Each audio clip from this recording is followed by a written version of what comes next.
राजा ययाति को मुक्ति प्राप्त होती है। ययाति को स्त्री से बहुत लगाव था।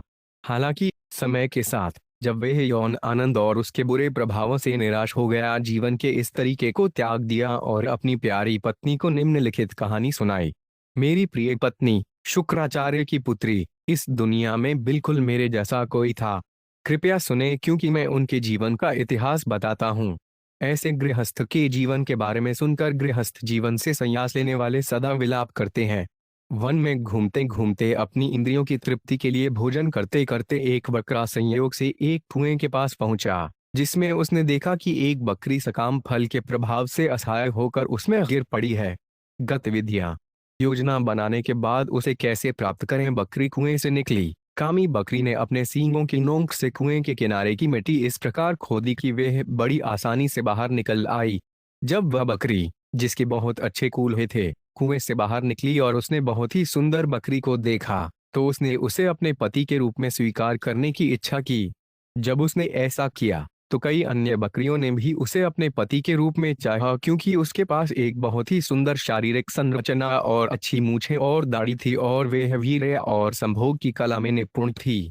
इसलिए जिस प्रकार भूत द्वारा प्रेतवाधित व्यक्ति पागलपन प्रदर्शित करता है, उसी प्रकार बकरियों में श्रेष्ठ बहुत सी बकरियों से आकर्षित होकर कामुक गतिविधियों में लिप्त और स्वाभाविक रूप से अपने स्वयं के वास्तविक व्यवसाय को भूल गया एहसास।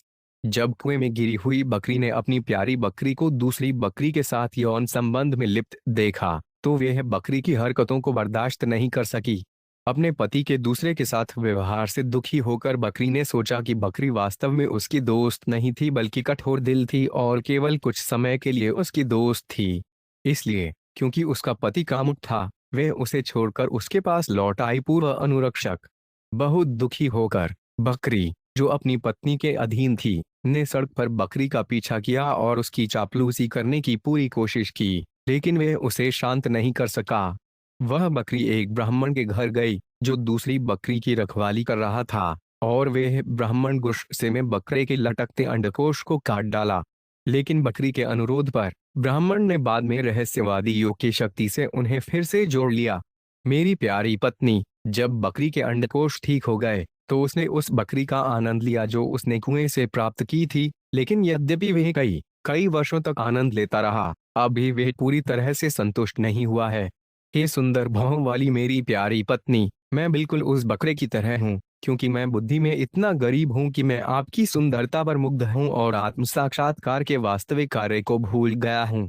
एक कामी व्यक्ति अपने मन को संतुष्ट नहीं कर सकता, भले ही उसके पास चावल, जौ और अन्य खाद्यान्न, सोना, पशु और स्त्री सहित इस दुनिया में सब कुछ पर्याप्त हो, उसे कुछ भी संतुष्ट नहीं कर सकता। जैसा आग में घी डालने से आग कम नहीं होती, बल्कि उसे और अधिक बढ़ाने का प्रयास होता है। नित्य भोग द्वारा काम वासनाओं को बंद करो, कभी भी सफल नहीं हो सकता। वास्तव में व्यक्ति को स्वेच्छा से भौतिक इच्छाओं से दूर रहना चाहिए। जब मनुष्य ईर्ष्यारहित होता है और किसी का दुर्भाग्य नहीं चाहता, तो वे संतुलित होता है। ऐसे व्यक्ति के लिए सभी दिशाएं प्रसन्न दिखाई देती हैं।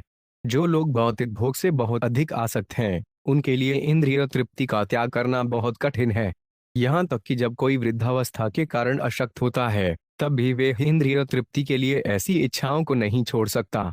अतः जो वास्तव में सुख चाहता है, उसे ऐसी अतृप्त इच्छाओं का त्याग कर देना चाहिए जो सबका कारण है क्लेश। अपनी माँ, बहन या बेटी के साथ भी अपने आप को एक ही आसन पर नहीं बैठने देना चाहिए, क्योंकि इंद्रियां इतनी प्रबल होती हैं कि भले ही वे ज्ञान में बहुत उन्नत हो, फिर भी वे काम के प्रति आकर्षित हो सकती है। मैंने इंद्रिय तृप्ति का भोग करते हुए पूरे 1000 वर्ष व्यतीत कर दिए हैं, फिर भी ऐसे सुख भोगने की मेरी इच्छा प्रतिदिन बढ़ती जाती है। इसलिए अब मैं इन सभी इच्छाओं को त्याग दूंगा और पूर्ण पुरुषोत्तम भगवान का ध्यान करूंगा। मन के द्वंद्वों से मुक्त और झूठी प्रतिष्ठा से मुक्त होकर मैं वन में विचरूंगा जानवरों के साथ। जो यह जानता है कि भौतिक सुख अच्छा या बुरा, इस जीवन में या अगले में, इस ग्रह पर या स्वर्गीय ग्रहों पर, अस्थायी और बेकार है, और यह कि एक बुद्धिमान व्यक्ति भोगने की चेष्टा नहीं करनी चाहिए, ऐसी बातों का विचार भी नहीं करना चाहिए, वही आत्मज्ञानी है। ऐसा आत्म साक्षात्कारी व्यक्ति भली भांति जानता है कि भौतिक सुख निरंतर भौतिक अस्तित्व और अपनी स्वयं की संवैधानिक स्थिति की विस्मृति का कारण है। शुकदेव गोस्वामी ने कहा, अपनी पत्नी देवयानी, राजा ययाति जो अब सभी भौतिक इच्छाओं से मुक्त थे, से इस तरह बात करने के बाद अपने सबसे छोटे बेटे पुरु को बुलाया और पुरु को उसके बुढ़ापे के बदले उसकी जवानी लौटा दी। राजा ययाति ने अपने पुत्र ध्रुव को दक्षिण पूर्व, अपने पुत्र यदु को दक्षिण, अपने पुत्र तुर्वसु को पश्चिम दिशा और अपने पुत्र अनु को उत्तर दिशा प्रदान की। इस प्रकार उसने राज्य का विभाजन कर दिया। ययाति ने अपने सबसे छोटे पुत्र पुरु को संपूर्ण के सम्राट के रूप में गद्दी पर बिठाया, दुनिया और उसके सभी धन के मालिक, और उसने अन्य सभी पुत्रों को जो पुरु से बड़े थे पुरु के नियंत्रण में रखा।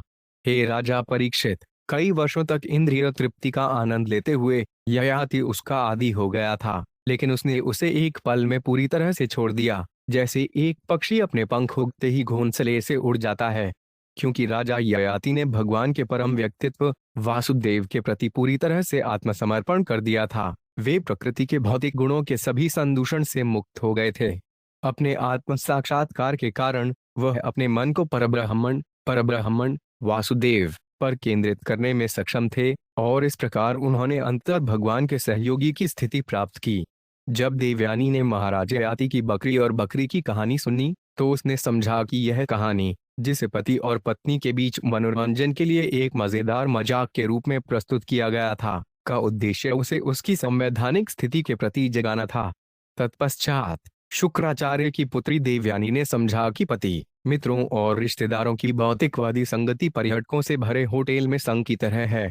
समाज, मित्रता और प्रेम के रिश्ते भगवान के परम व्यक्तित्व की माया द्वारा बनाए जाते हैं, बिल्कुल एक सपने की तरह। कृष्ण की कृपा से देवयानी ने भौतिक दुनिया में अपनी काल्पनिक स्थिति छोड़ दी। उसे पूरी तरह ठीक कर रहा है कृष्ण पर ध्यान। उसने स्थूल और सूक्ष्म शरीरों से मुक्ति प्राप्त की।